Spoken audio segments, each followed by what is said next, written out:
ওই গুরু পাদ পদ্ম আশ্রয় করে একেবারে কৃষ্ণ বলে কেঁদে এই মহিলা যতদিন না ধৌত করছে। কিসের মহিলা? কামকাঞ্চনে আসক্ত, বিষয়ে বিষয়ে আসক্ত। ছেলে আমারে, মেয়ে আমারে, জায়গায় আমারে, জমি আমারে, বৈভব আমারে, বিষয় আমারে, এগুলো মহিলা। এই মহিলা যতদিন মানব রূপে পেরেকের শরীরে থাকবে আমার পরমাত্মা রূপে চন্দ্র টানতে পারবে না। তাহলে টানবে কখন? যদি কৃষ্ণ বলে চোখের জলে মহিলাগুলো ধুতে পারো, তাহলে পরমাত্মা রূপী চম্বক রূপী ভগবান তোমাকে টেনে কাছে নেবে। এইবার বুঝলি, কাঁদলে কৃপা হয় না, হরি বললে কৃপা হয়। হরি তো বলবি, কিন্তু বলার আগে তোকে কৃষ্ণ বলে নয়নে জলে ভাসতে হবে। কেন? যতদিন না কৃষ্ণ বলে এই হৃদয়ের ময়লাগুলো ধুয়ে দিচ্ছিস, ততদিনই আমার পরমাত্মা রূপী হয়ে জীবাত্মাকে টানতে পারবে না। আরে যেদিন তোরে কামনা বাসনার ময়লার বসন ধুয়ে যাবে, আমার ভগবান কি থাকতে পারবে? কৃষ্ণ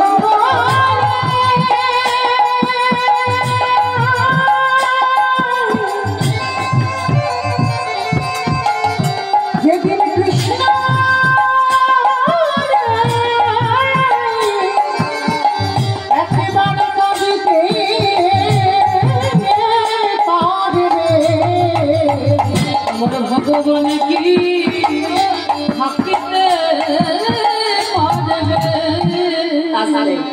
তাহলে মায়েরা চলেন, প্রত্যেকের আমাদের গুরুচরণ আশ্রয় করে হৃদয় পরিষ্কার করে চোখের জলে আমাদের ময়লাটাকে ধুতে হবে, তবে আমাদের গৌর গোবিন্দের কৃপা হবে।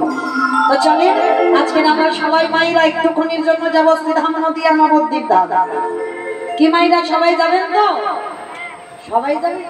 তা সবাই যদি চলে যায়, কীর্তন হবে কাকে নিয়ে? দেখলে সব বলছে চলে যাবে, তাহলে কীর্তন হবে কাকে নিয়ে? কি শ্রোতা না থাকলে কীর্তন হয়? তাহলে কেউ যাবো না, নাকি যারা ইউটিউব করছে ওরাই কজন শুধু থাকবে? না, ওরাও চলে যাবে। তাহলে কেউ যাব না, কারণ এই রাত্রিবেলা বাবা যদি এক্ষুনি নবদ্বীপ যেতে চাও, তোমার স্বামীর অর্ডার নিতে হবে, ছেলে বৌমার অর্ডার নিতে হবে, তারপরে তুমি যেতে পারবে। কিন্তু একজনকে কোনো কৈফিয়ত দিতে হবে না, অর্ডারও নিতে হবে না। সে কে? মন। মন হচ্ছে স্বাধীন। তাহলে চলেন, থাক দেহগুলো সব স্বামীর ঘরে, দেহগুলো ছেলেগুলো মানুষ করুক, ওই গরুর গোয়াল পরিষ্কার করুক, থালা বাসন মাজুক, আর ভাত দাবা পরিষ্কার করুক, আর আমাদের মনগুলো নিয়ে যাই সুরধনী গঙ্গার তীরে। আর সুরধনী গঙ্গার তীরে গিয়ে দেখবো সত্যতে যিনি নারায়ণ, ত্রেতাতে রামচন্দ্র, দাপরে কৃষ্ণ, কলিতে হলেন শ্রীকৃষ্ণ চৈতন্য মহাপ্রভু। যেদিন আমার প্রভু নদিয়ায় এলেন, নদিয়ার ভাবটা কেমন ছিল? বৈষ্ণব মহাজনেরা বৈষ্ণব পদ লিখেছে, মা কত সুন্দর। আজ নদিয়া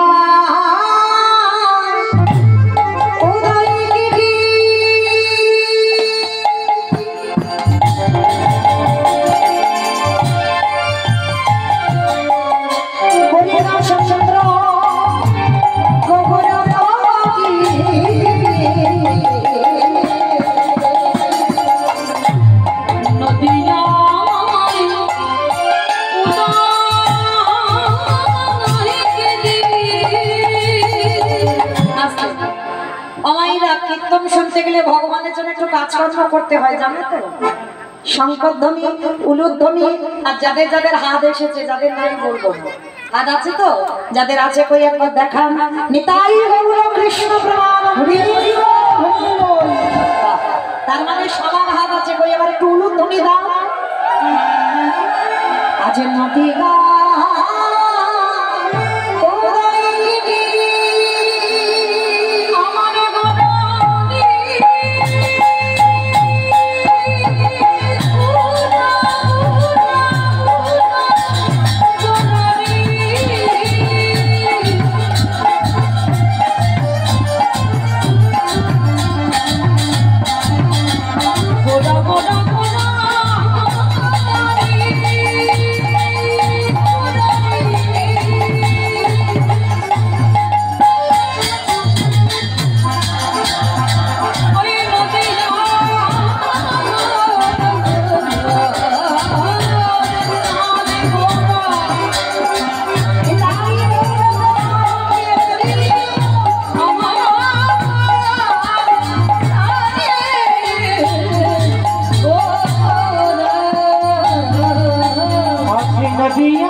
নবদ্বীপের মাটিতে ব্রজেন্দ্র নন্দন কৃষ্ণ গৌর হয়ে এলো কাকড়াকে শান্তিপুরের মাটিতে পুরো অদ্বৈত আচার্য গোসাইয়ের ডাকা। আর এই অদ্বৈত আচার্য গোসাইয়ের একটা নাম ছিল বাবা, যার নাম মৃত্যুঞ্জয়। আমাইরা বলো তো দেখি মৃত্যুঞ্জয় কোন ঠাকুরকে বলে? মহাদেব। মহাদেবের একটা নাম হচ্ছে মৃত্যুঞ্জয়। কেন? সত্য যুগে বাবার মরণ হয়নি, ত্রেতা যুগে মরণ হয়নি, দ্বাপর যুগেও মরণ হয়নি, আর কলি যুগে ওই বাবা রূপ পরিবর্তন করেছে। নাভাদেবীর গর্ভে জন্ম নিল কমলাক্ষ, বড় হবার পরে নাম হলো অদ্বৈত আচার্য গোসাই। ভাগবত বলছে বাবা 125 বছর বয়সে জরা ব্যাধির তীরে আমার কৃষ্ণকে দেহ ত্যাগ করতে হয়েছে। কিন্তু পরম বৈষ্ণব, ত্রিলোকের বড় বৈষ্ণব, আপনার আমার বিচারে নয়, ভগবানের বিচারে বাবা ত্রিলোকের বড় বৈষ্ণব। তিনি 3 যুগে মৃত্যুকে জয় করেছিল, যার জন্য ওনারই নাম মৃত্যুঞ্জয়। কিন্তু বাবা এই জায়গাটা প্রত্যেকের একটু বিচার করতে হবে, অনুভব করতে হবে। 3 যুগে যদি শিব হলো, কলিযুগে কি এমন গন্ডগোল ঘটলো যার জন্য বাবা শিব হয়ে এলো না? এই যে আমরা শিব ঠাকুরের এত আরাধনা করি, বাবা কিন্তু নিজ রূপ ধরে আসেনি, কলিকালে নিজ রূপ নয়, বাবা নিজের রূপ ধরে আসেনি, কিন্তু 70 ত্রেতা দ্বাপরেতে এসেছিল, কলিতে নয়। কেন নয়? আর সেই বাবা অদ্বৈত আচার্য হয়েছে কেন? তার একটা কারণ আছে বাবা, ছোট্ট একটা অপরাধ করে ফেলেছিল। অপরাধটা করেছিল কবে জানো? এই যুধিষ্ঠির রাজস্বয় যজ্ঞে। এই জায়গাটা একটু মন প্রাণ দিয়ে আস্বাদন করবে মাই। এই মহাভারতে যুধিষ্ঠির মহারাজ করেছিল রাজস্বয় যজ্ঞ। আপনাদের খুব শোনার প্রয়োজন, শোনার দরকার। কেন? মহাপ্রভু কীর্তনটা করাচ্ছেন জগতে বাবা, সবার উপরে কিন্তু সব দায়িত্ব দেয় না। কি বাবা, আমি যদি বলি মাস্টারি করবো, আমার উপরে দায়িত্ব দেবে? কখনো পারবো না। আমি যদি বাবা প্লেন চালাবো, আমার দ্বারা হবে? হবে না। আমি যদি বলি ট্রেন চালাবো, হবে আমার দ্বারা? হবে না। কেন হবে না? কারণ ওটা আমার উপরে দায়িত্ব দেয়নি। ভগবান দিয়েছে কি, যে তুমি কীর্তন করো, হরি নাম করো, জগৎকে চৈতন্য দান করো। মানে ভগবান এক একটা মানুষকে এক একটা দায়িত্ব দিয়ে পাঠায়। তাহলে এই যে কীর্তন, কেন? অচৈতন্য জীবের চেতনা হবে বলে। কি বাবা, হয়নি এখন জগতে চেতনা? হয়েছে। অনেকে বলে বাবা মোবাইল খারাপ, আমি মানছি খারাপ, যে যেভাবে নেয়। কেউ যদি বলে বাবা খারাপ, খারাপের দিকটা যাবে, আর কেউ যদি বলে ভালো, তো তার ভালোর দিকটা যাবে। যদি বলো কেন জানো? দেখবেন বাবা জগৎ সংসারে আগেকার দিনে এই যে কীর্তন গুলো হতো, আমার মা কীর্তনিয়া ছিল, মায়ের সঙ্গে ছোটবেলা থেকে কীর্তন। তো এই মায়ের সঙ্গে যখন কীর্তনে যেতাম, ছোট, অনেক ছোট তখন, মানে ক্লাস 2-এ পড়ি, 3-তে পড়ি, মানে কত ছোট। তো সেই সময় বাবা যখন কমিটি ছিল, তারা ছিল বয়স্ক লোক, মানে বয়স্ক লোকরা কীর্তনে যোগ দিত। কিন্তু এখন দেখেছেন কমিটির ছেলেরা কীর্তন সম্পর্কে কোনো অভিজ্ঞতা নয়, তারাই কিন্তু কীর্তনে যুক্ত হয়েছে। কেন? শুধুমাত্র কিন্তু বাবা এই মোবাইলের জন্য। হয়নি? অনেক জগতে উন্নত, যেমন অবনতি হয়েছে তেমন উন্নতিও হয়েছে।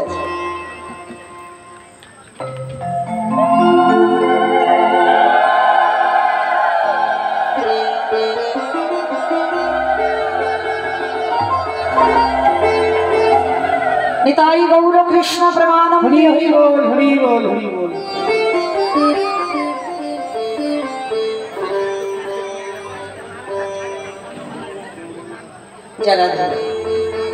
ভক্তচরণে একটা নিবেদন আমার, আমি বললাম বলি যেন কেউ অভিমান করবেন না, আমার কথাতে কষ্ট পাবেন না। যারা যারা কিছু দেবেন, দান করবেন, কীর্তনের শেষে আপনাদের জন্য একটু দাঁড়াবো, কিন্তু কীর্তন চলাকালীন কেউ হরিবাসরে আসবেন না, এইটুকু আপনাদের চরণে নিবেদন। আমি বললাম বলে যেন কেউ অভিমান করবেন না আমার কথা, কারণ বারে বারে যদি আসেন তাহলে কীর্তনে ব্যাঘাত হবে, অন্যান্য ভক্তদেরও কষ্ট হবে, সেটাকে বাবা আমাদের নাম অপরাধের মধ্যে আমরা পড়ে যাব। ওই জন্য কথাটা বললাম, কীর্তনের শেষে আসবেন, কীর্তন চলাকালীন কেউ আসবেন না। নিতাই গৌর কৃষ্ণ প্রেমানন্দে।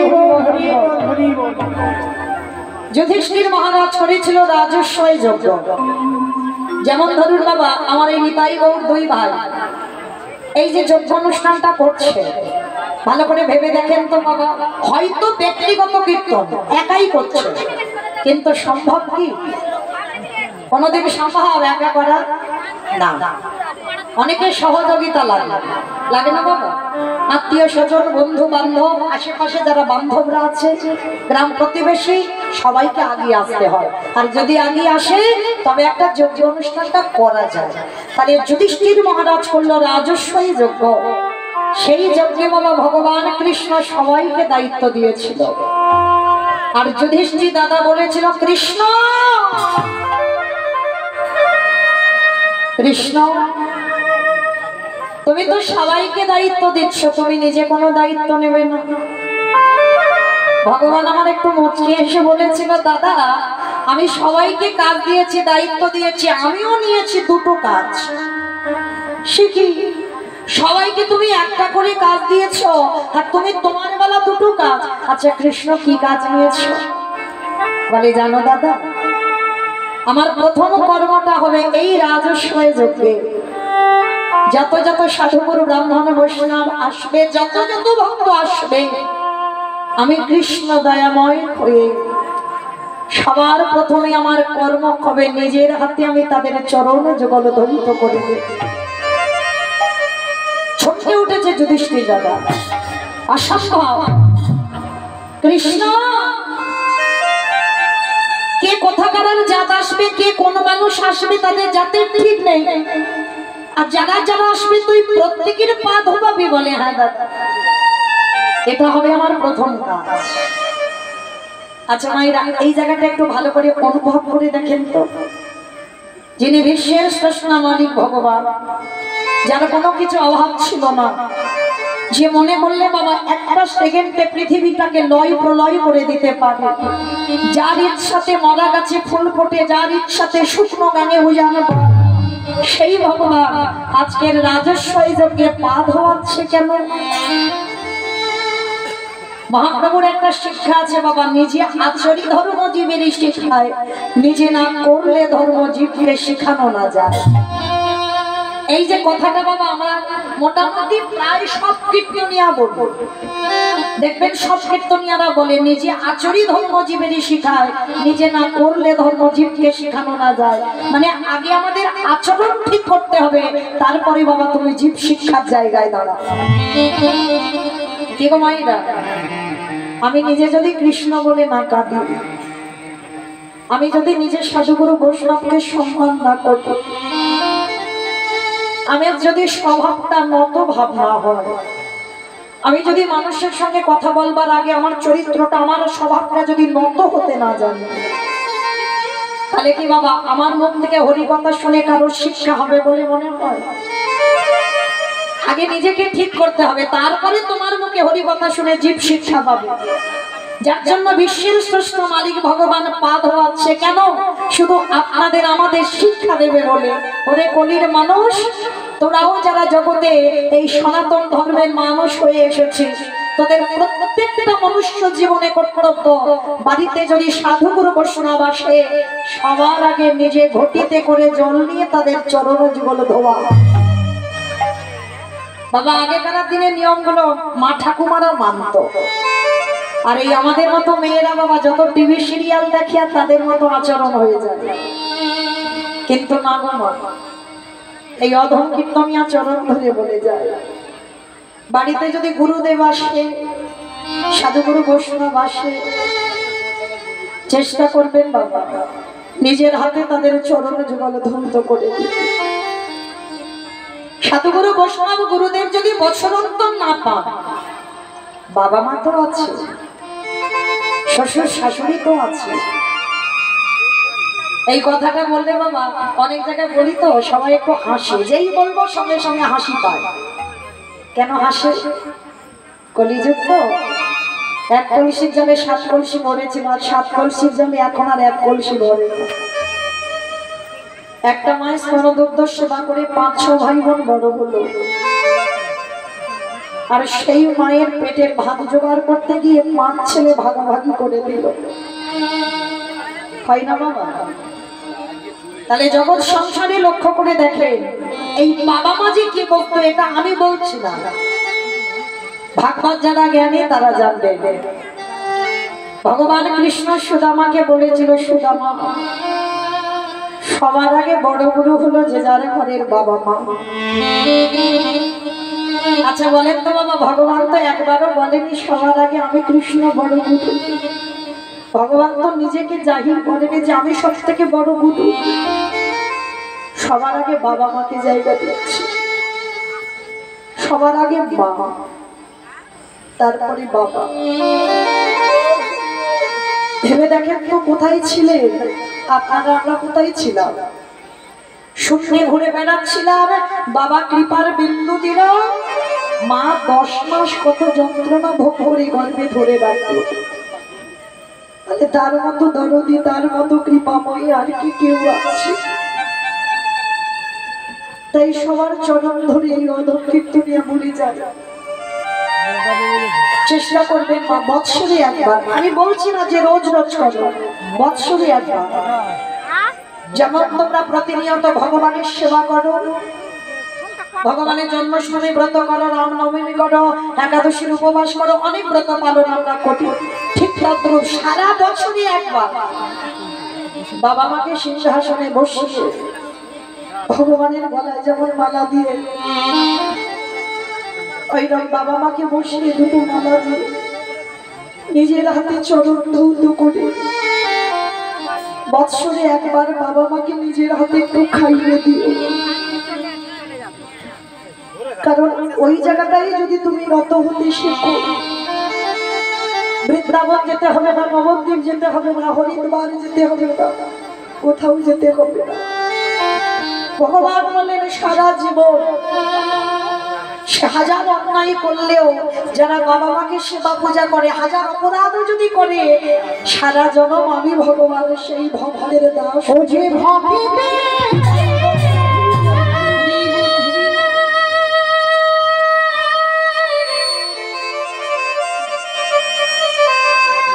ও যে ভক্তে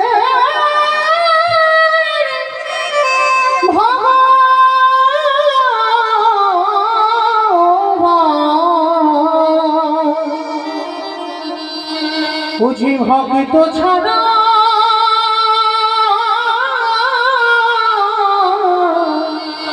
কিছু জানে না, তাই তো যুগে যুগে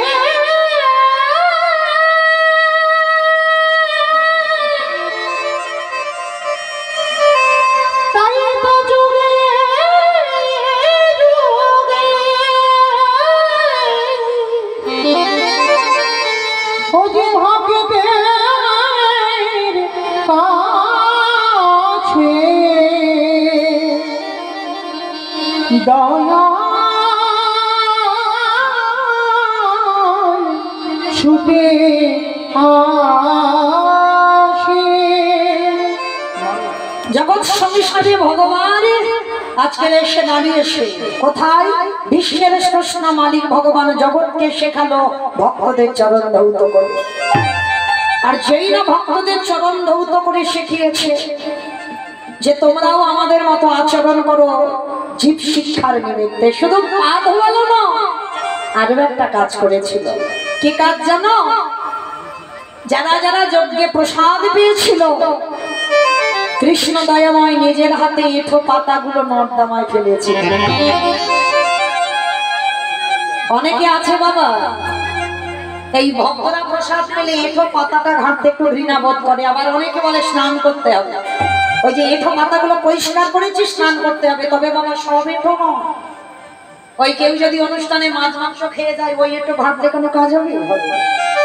তাহলে কোন উচ্ছিষ্ট যেখানে সাধুগুরু বৈষ্ণব, যেখানে ভক্ত মহাপ্রসাদ পায়, যেটা ভগবানের উদ্দেশ্যে নিবেদন করে সেই প্রসাদ বিতরণ হয়। সেই প্রসাদের তালা কৃষ্ণ ফেলেছিল। শুধু ফেলেনি মা, আরো একটা কাজ করেছিল। ভক্তরা প্রসাদ পাচ্ছে আর উচ্ছিষ্ট গুলো লেগে আছে, এঁঠোতে লেগে আছে, এঁঠো পাতাতে এঁঠো আছে, আর ওই উচ্ছিষ্ট তুলে নিয়ে কৃষ্ণ আমার সারা গায়ে মাখছে। আড়াল থেকে যুধিষ্ঠির দাদা দেখে বলেছিল, কৃষ্ণ এটা তুই কি করছিস? কে কোথাকার কোন জাতের মানুষ আসছে তার ঠিক ঠিকানা নেই, কে নিচু জাত কে উঁচু জাত, আর সবার পা ধোয়াচ্ছিস ঠিক আছে, সবার এত পাতা ফেলছিস ঠিক আছে, কিন্তু কৃষ্ণ আমি আড়ালে দেখলাম তুই আড়ালে গিয়ে এঁঠো গুলো সাদা গায়ে মাখছিস কেন? এই নোংরা গুলো তুই কেন মাখছিস? ভগবান হেসে বলেছিল, দাদা এ তো আমার কর্মফল। সে কি কৃষ্ণ, তুই আবার পাপ করিস? করি না, সবাই পাপ করে, সবার বিচার আমি করি। আর বাবা যে বিচারকের জায়গায় বসে সে যদি অন্যায় করে, সে যদি পাপ করে, তাহলে তার বিচার করবে কে? ভগবান বললেন, আমার বিচার কাউকে করতে লাগে না, আমার বিচার আমি নিজেই করে দিই। সে কি কৃষ্ণ, তুইও আবার পাপ করিস? কি এমন পাপ করেছিস কৃষ্ণ? বলে, দাদা পাপটা তো আমি দাপরেতে করি না, পাপটা করেছিলাম ত্রেতা যুগে রঘুপতি রামচন্দ্রের অবতার। রাম অবতারে পাপ করেছিলিস? কি পাপ? বলে, জানো দাদা আমি নিজের হাতে একটা মণিপুত্রকে হত্যা করেছি। মণিপুত্র সে কে? বলে, বিশ্বের সবার মনির ছেলে, যার নাম ছিল রাবণ রাজা। রাবণ রাজাকে নিজের হাতে হত্যা করেছিল রঘুপতি রামচন্দ্র অকাল বোধন দুর্গা পূজা করে। জানো তো যে দুর্গা ঠাকুর আপনারা দেখতে যান আশ্বিন মাসে, ওই দুর্গা পূজাটা করেছিল রঘুপতি রামচন্দ্র। কেন করেছিল? শুধু রাবণকে বধ করবার জন্য। আর ওই দুর্গা পূজাটা করেছিল রাবণ রাজাই। হরি বল। তাহলে কত বড় ভক্ত ছিল এই রাবণ। তবে বাবা একটা কথা বলি, আমরা রাবণের একটাই কথা আপনারা চলতি কথা মেনে নেন, অনেক সংসারেও বলবো। কথাটা কি না, তুই হলি আমার ঘর শত্রু বিভীষণ।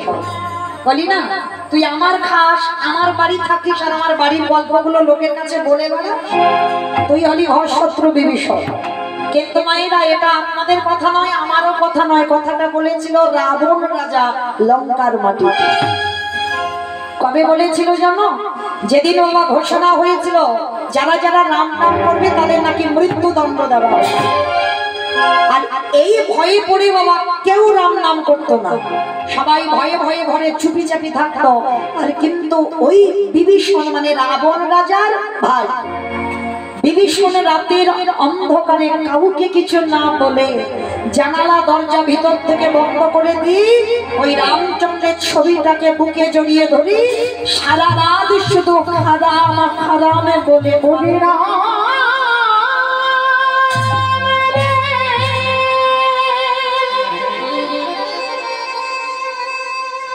একেবারে দেখা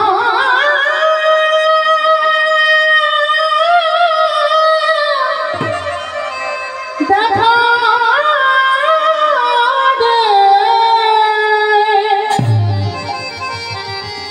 ওরে তুই নাকি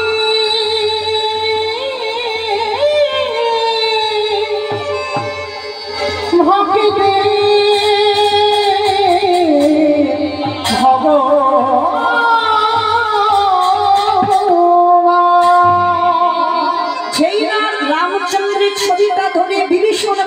রাবণের কানে খবরটা চলে গেল।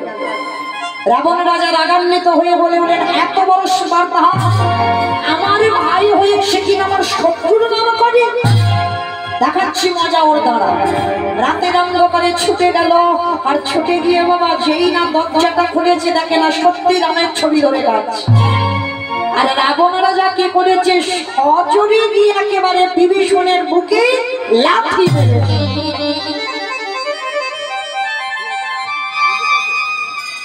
এই জায়গাটা একটু আস্বাদন করবেন বাবা। ভাই ভাই যদি কেউ থাকো, এই রাবণ আর বিভীষণের চরিত্রটা তাদের শোনা খুব দরকার, খুব প্রয়োজন। এগুলোই তো বাবা জীব শিক্ষা, এগুলো তো সমাজের শিক্ষা। এই যে গৌরনীতা এরা দু ভাই কীর্তনটা করছে। এ জগতে ভাই ভাই যেমন হই আমরা, ভাইয়ে ভাইয়ে লাঠালাঠি হয়, ভাইয়ে ভাইয়ে খুনোখুনি হয়, ভাইয়ে ভাইয়ে জায়গা জমিতে শিল পোতা হয় না, বেড়া দিয়ে দেওয়া হয়, এটা তোর জায়গা এটা আমার জায়গা, ভাই ভাই জায়গা ভাগাভাগি হচ্ছে। আবার দেখবেন বাবা ভাই ভাইয়ে মামলা পর্যন্ত চলে, পাঁচিল তুলে দেওয়া হয়, এক ভাই আর এক ভাইয়ের মুখও পর্যন্ত দেখে না। এক ভাই যদি মরেও যায় আর এক ভাইয়ের এতে কোনো যায়ও আসে না, হৃদয়ে এতটুকু কোনো অনুতাপ থাকে না যদি ছোট ভাই মরে যায় বা বড় ভাই মরে যায়। কিন্তু মায়েরা এগুলো আপনাদের সঙ্গে হয়, এগুলো আমার সঙ্গে হয়। রাবণ বিভীষণ এরা এমন ভাই নয়। ভাই ভাইয়ের কেমন চরিত্র হওয়া উচিত বাবা শিখে নেন, আশীর্বাদ করে যাবেন। এরা দু ভাই যে কীর্তন করাচ্ছেন এদের যেন স্বভাবটা, এদের চরিত্রটা মৃত্যুর আগের দিন পর্যন্ত যেন এমনই থাকে। যেই না সজনে লাথি মেরেছে, একটা কথা মনে রাখবেন বাবা, বড় দাদা মানে পিতার সমান আর বড় দিদি মানে মায়ের সমান। হয়তো তুমি ছোট হয়ে অন্যায় করনি, বড়ই অন্যায় করেছে, তুমি জানো, সমাজের লোকও জানে বড়জন অন্যায় করেছে, কিন্তু বাবা শাস্ত্র কোনোদিন বিধান দেয়নি তুমি ছোট হয়ে বড়র গায়ে হাত দাও, এ বিধান নাই। হয়তো তুমি ছোট অন্যায় করনি, বড় তোমাকে মারতে পারে, হয়তো তুমি দোষ করনি, বড় হাজারবার তোমাকে মারতে পারে, কিন্তু ছোট হয়ে ভগবান বিধান দেয়নি তুমি বড়র গায়ে হাত তোলো। আর যারা এই পাপ কাজগুলো করে বেড়ায় ভগবান বললেন সেই পাপকে আমি জীবনেও ক্ষমা করি। ওই জন্য এইগুলো একটু খুব শোনা দরকার বাবা।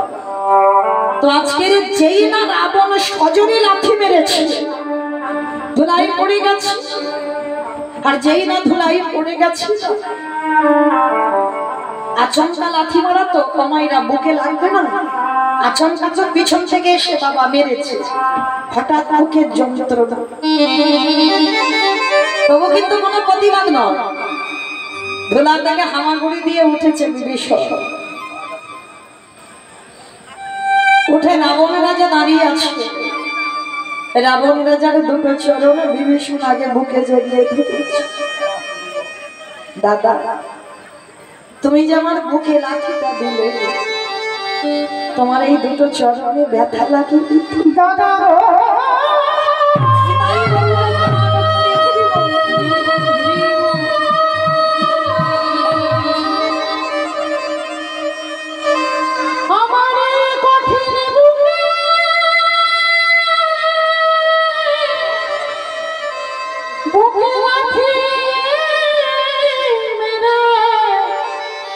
তোমার কমলে সদনে কি আঘাত লাগে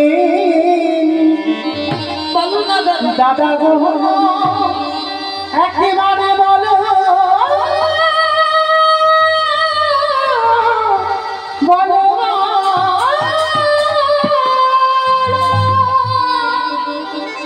চরণ দুটো জড়িয়ে জড়িয়ে আছে, বলো না আমার বুকে লাথি মেরেছে, তোমার পায়ে ব্যথা করছে না তো?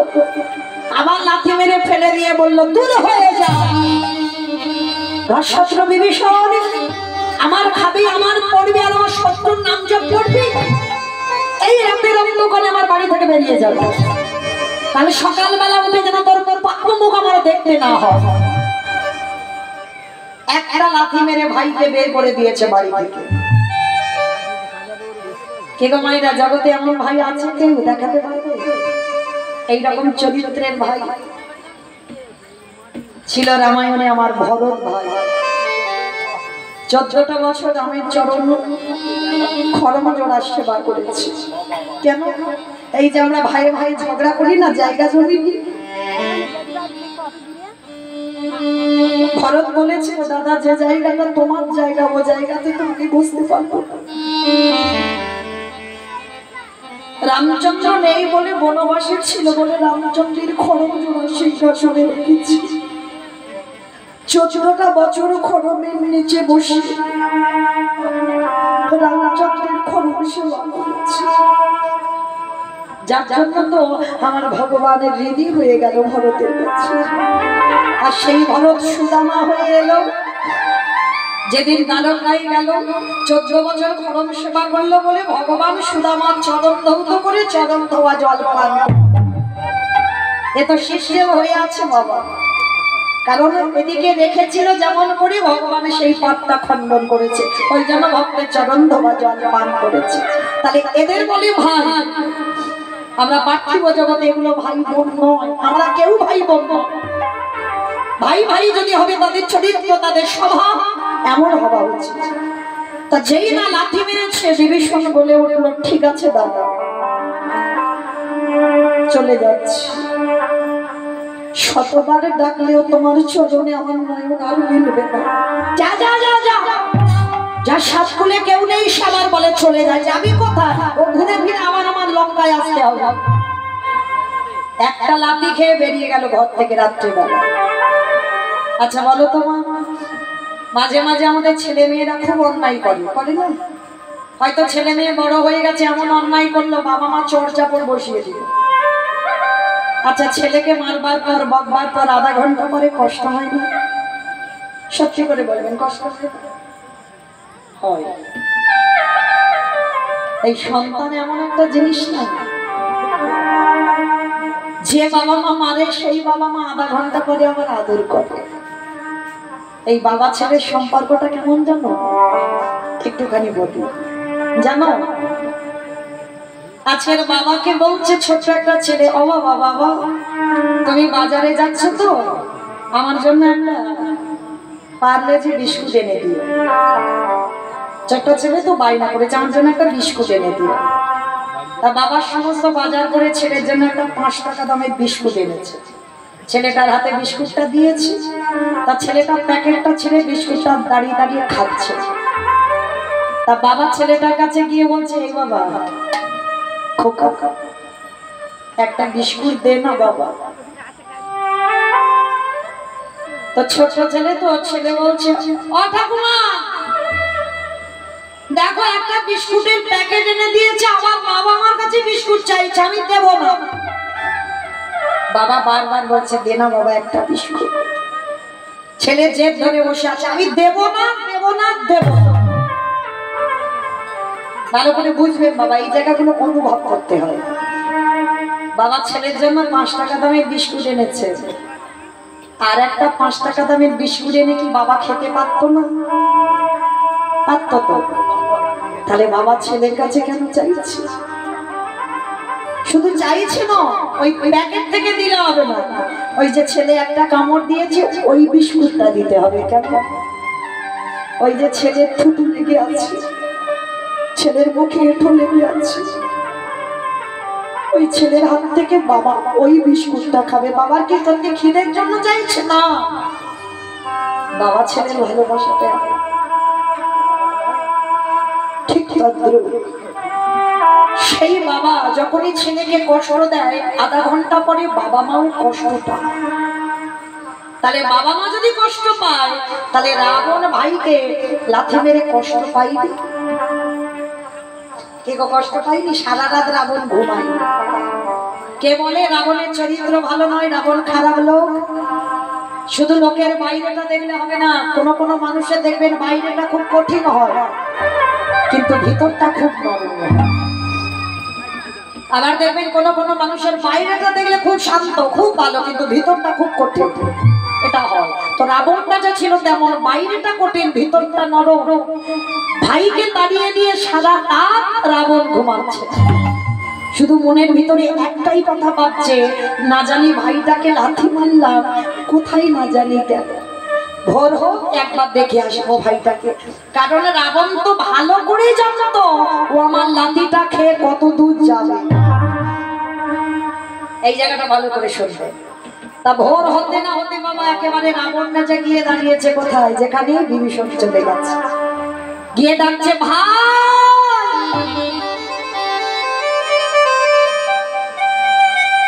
ভাই রে,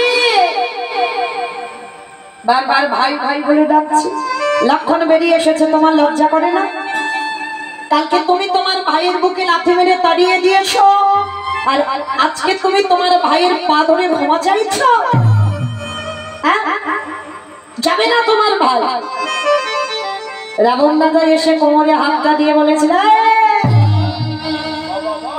তুই কি মনে করেছিস কালকের ভাইয়ের বুকে লাথি মেরে আর আজকের পা ধরে ক্ষমা চাইছিস? না। তাহলে এলে কেন? এসেছি একটাই, আমাকে দেখতে হবে না? আমার যে ভাইকে লাঠিটা দিলাম ও লাঠিটা খেয়ে ঠিক ঠিক জায়গায় এলো কিনা? ও যে লাঠিটা খেলো, লাঠিটা খেয়ে ঠিক জায়গায় এলো কিনা আমায় দেখতে হবে না? সে বলছে, রাবণ এইরকম ভাইকে কেউ লাথি মারে? একটা কথা বলবি না। এই জগতের প্রত্যেকটা ভক্ত শুধু বলে আমার ভাইকে লাথি মেরেছি, লাথি মেরেছি, লাথি মেরেছি। না, ওটা লাথি নয়, ওটা জগতে কোনো সাধারণ লাথি নয়, ওটা ছিল বৈরাগ্যের লাথি। ওরে রাম রে, আমি যদি আমার ভাইকে লাঠিটা না দিতাম, আমার ভাইকে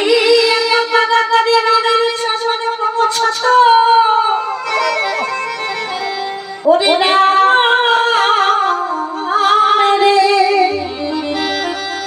ওই লাঠিটা দিলাম বলে আমার ভাই তো তোর চরণ তলে এসে পৌঁছে যায়।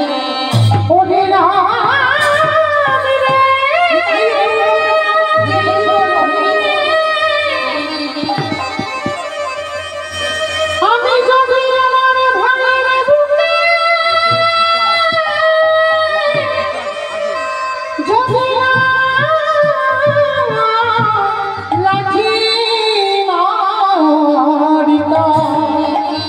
তবে কি এত কাটাকাটি আমার ভাই তোর চরণে আসিতে লাঠি দিলাম বলে তো তোর চরণে এলো, না হলে আসতো? শোনে দাও, ওই ভাইকে লাথি মেরে কলির মানুষদের একটা শিক্ষা দিলাম। কি শিক্ষা? ওরে কলির জ্ঞানন্ধ, তোদের সবাইকে একদিন লাঠি ঝাঁটা খেতে হবে। এই জায়গাটা মা ভালো করে শুনবেন, প্রত্যেককে লাঠি খেতে হবে। কিরকম? আজ আমাদের চরণ দুটো চলতে পারছে, তো হাত ধরে রোজগার করে সংসারে দিতে পারছ, তুমি চোখে দেখতে পাও, কানে শুনতে পাও, এই বদনের নামে বলতে পারো, তোমার দশটাই ইন্দ্রিয় চলছে, তাই সংসারে তোমার কদর যা ভালোবাসছে। কিন্তু যেদিন তুমি আরে ভালো করে দাঁড়াতে পারবে না, যেদিন দুহাত ভরে রোজগার করে দিতে পারবে না, যেদিন তুমি চোখে আরে ভালো করে কিছু দেখতে পারবে না, কানে আরে ভালো করে কিছু শুনতে পারবে না, যেদিন জিহ্বাতে কিছু আরে ভালো করে বলতে পারবে না, যেদিন বিছানায় পায়খানা প্রস্রাব করবে, এই সমস্যা তোমাকে দোতলা থেকে নিচের তলায় পায়খানা করে পড়ে থাকবে। এই সংসারের জাতের জন্য তুমি হাড় খাটুনি খেটেছো, এই সংসারে তোমার একদিনে ভালোবাসবে, দুদিনে ভালোবাসবে, 15 দিন ভালোবাসবে, জোরে 1 মাস ভালোবাসবে, জোরে 1 বছর ভালোবাসবে, তারপরে লাঠি ঝাঁটা দেবে। রাবণ বলল, কলির জ্ঞানন্ধ, শিশুকালে কৃষ্ণ ভজে কৃষ্ণ পাবার আসে, যৌবনকালে কৃষ্ণ ভজে আসে বা নয় আসে, বৃদ্ধকালে কৃষ্ণ ভজে জমের দরসে। সময় থাকতে থাকতে যারা গোবিন্দ চরণ আঁকড়ে ধরতে পারে, তাদের তো সংসারে আর লাঠি ঝাঁটা খেতে হয় না। রাবণ জগৎকে বোঝালো, রে জগৎ, আমার ভাইকে যতদিন না লাঠি ঝাঁটা দিলাম, ওই লঙ্কা থেকে রামের চরণে গেল না। তাই বলে শোনা কলির জ্ঞানন্ধ, যত তারা বাড়ি বাড়ি ভগবানের চরণ বাড়ি বাড়ি যদি ভগবানের চরণ ধরে ভগবান বলবেন জগতে তাদের লাঠি খেতে হয় না, অনায়াসে আমি তাদের আমার চরণে আশ্রয় ওরে করি।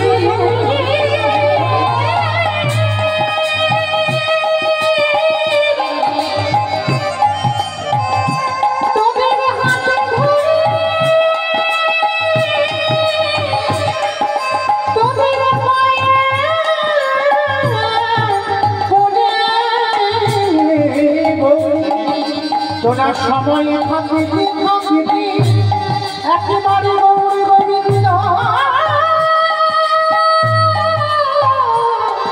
চরণে আসনা। তাহলে সেই রাবণ রাজার মতো ভক্ত তাকে মেরেছিল রঘুপতি রামচন্দ্রন, মেরে সর্বশরীরটা পাপী হলো। আবার সেই পাপটা ধরছে কবে?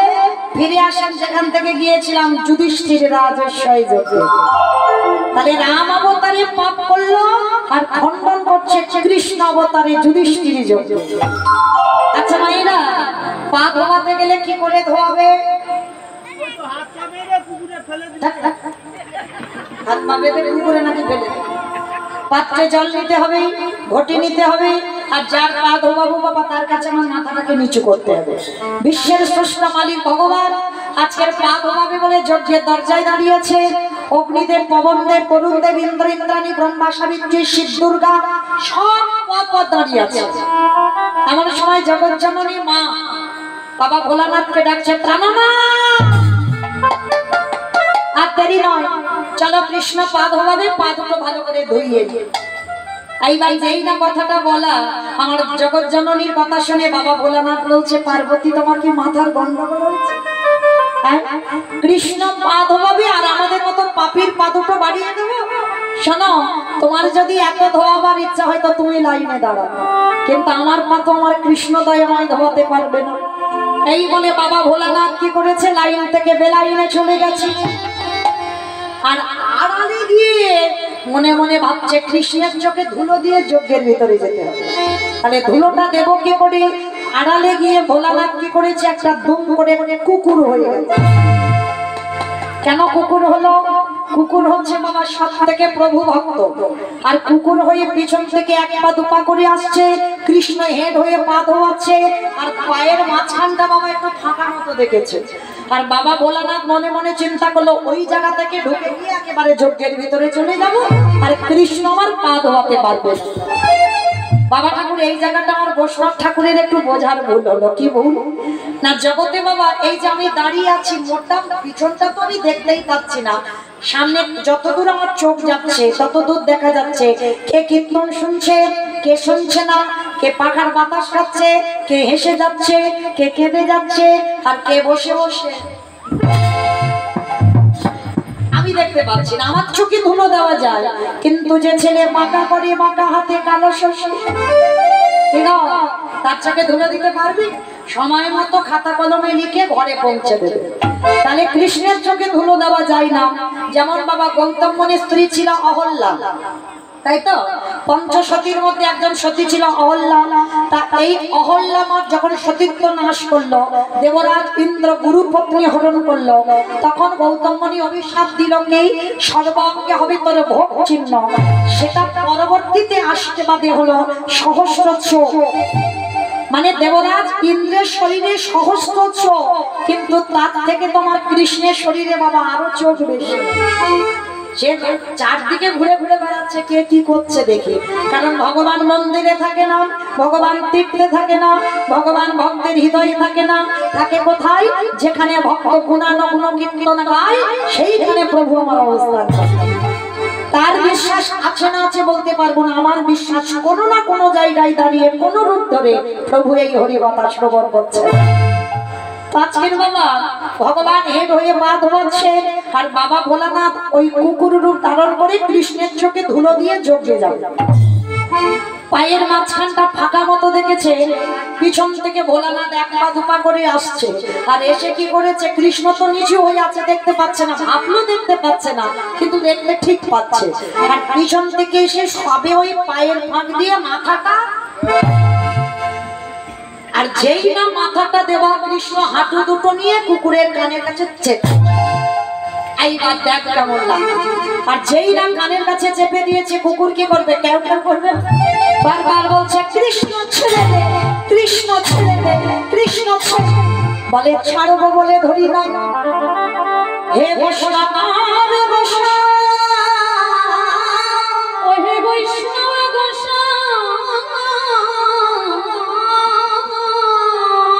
জানিয়ে ছেড়ে দি,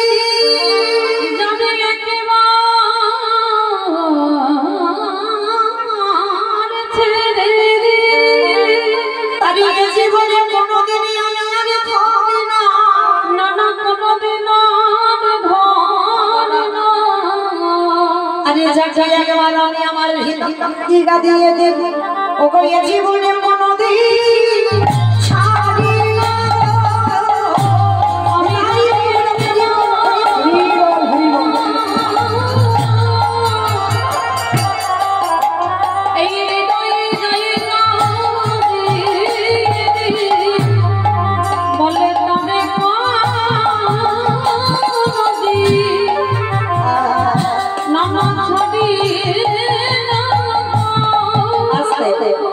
বারবার আমার বাবা ভোলানাথ বলছে কৃষ্ণ আমি অন্যায় করেছি, কান মুলছি, নাক মুলছি, ভুল করেছি, ছেড়ে দে। চুপ।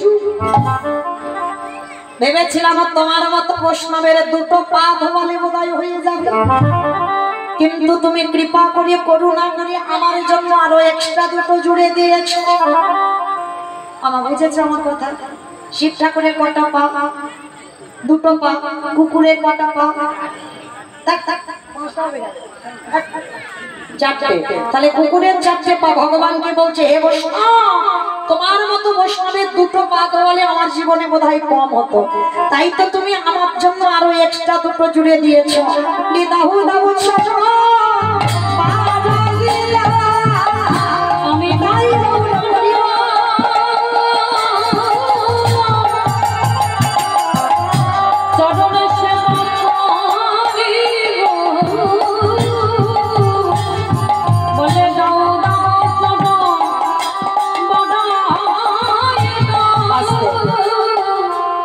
সেই দিন আমার ভগবান কি করেছিল জানো? খালি বিলি নদী নালার জলে নয়, সবার পা ধোয়াচ্ছে ওই খালবিলি নদী নালার জল দিয়ে। আর বৈষ্ণবের বেলা কি করেছিল?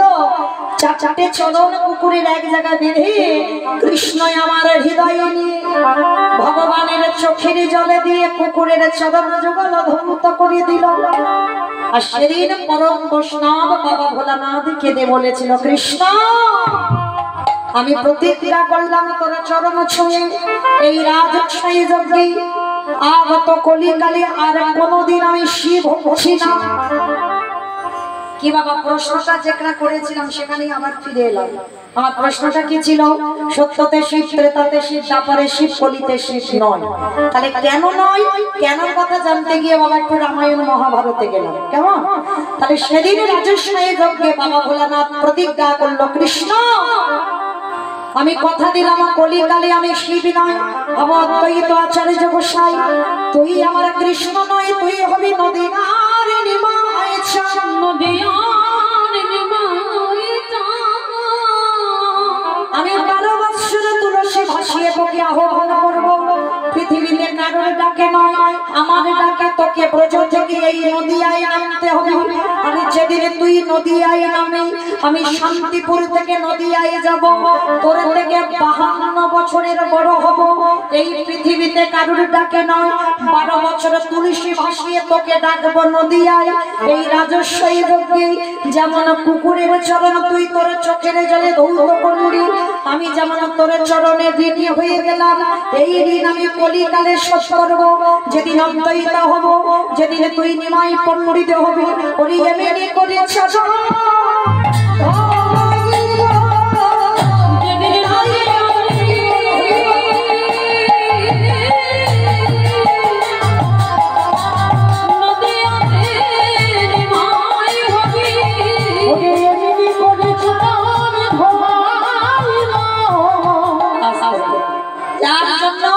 আজকে পৃথিবীতে এত রকমের ভক্ত থাকা সত্ত্বেও আজকের অদ্বৈত আচার্যের ডাকে কৃষ্ণ গৌর হয়ে এসেছিল।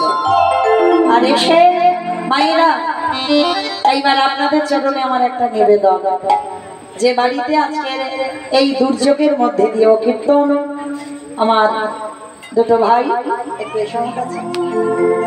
নিতাই গৌর হরিবল, গৌর নিতাই দুই ভাই, বাহ, সন্তানের নাম যদি রাখো মা এরকম রেখো, কেমন? একটা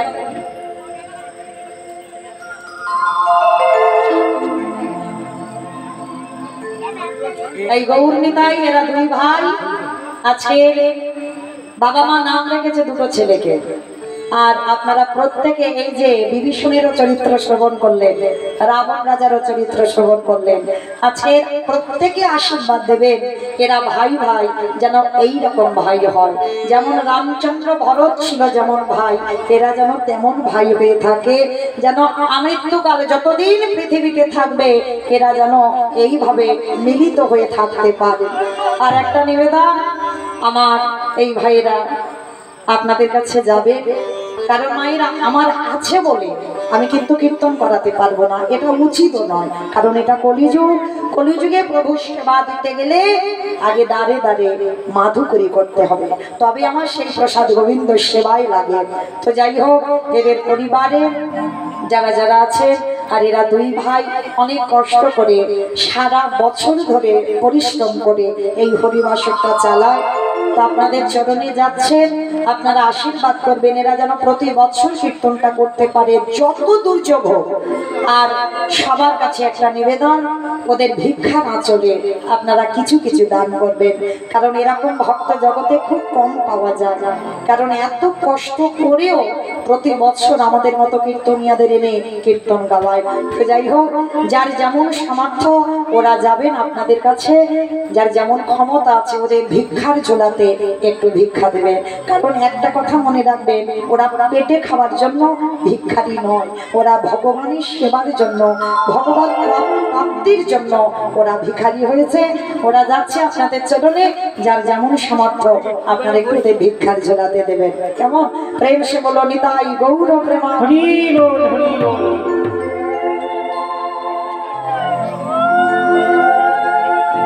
আর চেষ্টা করবে মায়েরা একটু বেশি বেশি দেওয়া, যেন একটু ঝনঝন আওয়াজটা না হয়, কেমন? হরি বল। কারণ এইখানে কিছু জমা দিলে সেটা ভগপারাপারের কড়ি হয়ে দাঁড়ায়, কেমন? এটা কোনোদিন বৃথা যাবে না, এটা অন্তিম সময়ে তোমার ডবলের ডবল হবেই হবে। তো যাচ্ছেন আমার ভক্তরা আপনাদের চরণে, যার যেমন সামর্থ্য দেবে। সেই চৈতন্য মহাপ্রভু আজকে কি করেছে জানো? কেহ বলে পুরবিন্দি রাবণ বধিলা, বলে পুরবিন্দি রাবণ বধিলা। আমাইরা দান দেন, কিন্তু ধ্যানটা যেন দিকে থাকে, কেমন? ওই একটু প্রেম সে উলুধ্বনি দাও। কেহ বলে পুরবিন্দি রাবণ বধিলা, কেহ বলে পুরবিন্দি আমার গোলামি।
ভাবে গেলে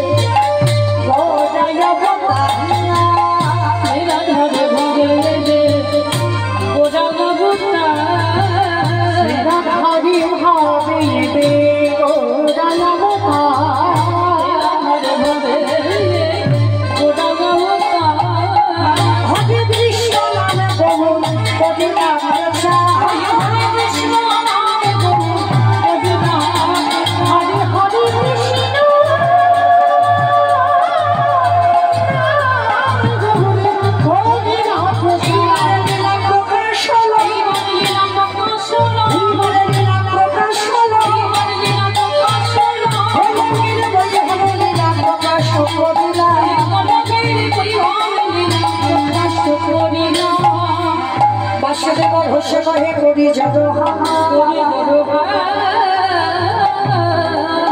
আছে যে সেই কৃষ্ণ সেই তো জগন্নাথ সেই তো আমার শিব সে আহে এইবার লীলা প্রকাশ হলো শিব